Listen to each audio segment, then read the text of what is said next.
প্রতি বছর আমি পোলাও, বিরিয়ানি বা কাচ্চির সাথে খাওয়ার জন্য স্পেশাল একটি চাটনি তৈরি করি। সেই রেসিপিটি আপনাদের সাথে শেয়ার করছি। খেতে কিন্তু দুর্দান্ত। এখানে আমি একটি পাত্রের মধ্যে সরিষার তেল নিয়েছি পরিমাণ মতো, আর দিয়েছি এখানে 5 ফোড়ন, আর আমগুলোকে এভাবে কুচি করে কেটে নিয়েছি। একটি ঝুরি মেশিন দিয়ে এভাবে কেটে নিতে হবে। আর দিতে হবে স্বাদ মতো লবণ। আর এখন দিয়ে দিচ্ছি হচ্ছে মরিচের গুঁড়া, সামান্য একটু হলুদের গুঁড়া। মরিচের গুঁড়াটা আপনারা ঝাল অনুযায়ী বাড়িয়ে কমিয়ে নিতে পারবেন।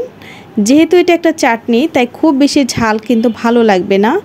আমি এই ঝালটাকে এখানে মিডিয়াম করে দিয়েছি। আর এখন আমি এর মধ্যে দিয়েছি পরিমাণ মতো পানি, মানে খুব অল্প পরিমাণে পানি দিব। এই পানিটা কিন্তু অবশ্যই শুকিয়ে নিতে হবে। আর এখন আমরা দিয়ে দিচ্ছি, এখানে আমি চিনি ইউজ করেছি 1 কাপ পরিমাণ। টোটাল 1 কাপ পরিমাণ চিনি দিয়ে এটাকে ভালো করে নেড়েচেড়ে নিতে হবে। কারণ চিনি দেওয়ার পর কিন্তু এটা একটু পাতলা হয়ে যাবে, সেটা ভয়ের কিছুই নেই। এটাকে রান্না করতে করতেই কিন্তু চিনির যে পাতলা পানিটা বের হয় সেটা কিন্তু শুকিয়ে যাবে।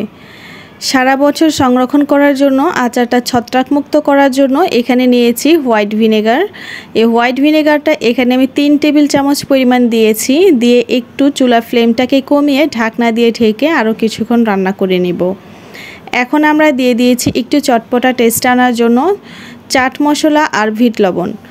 দেওয়ার পর কিন্তু এর মধ্যে একটি তেজপাতা দিতে হবে। প্রথমেই তেজপাতাটা যদি আমি দিতাম তাহলে তেজপাতার ফ্লেভারটা বেশি আসতো, আমের যে নিজস্ব ফ্লেভার সেটা হারিয়ে যেত। সেজন্য কিন্তু নামানোর কিছু আগ মুহূর্তে এই তেজপাতা এবং যেই মশলাগুলো দিয়েছি সেগুলো দিতে হবে। দেওয়ার পর আবারও ভালো করে নেড়েচেড়ে মিশিয়ে নিব।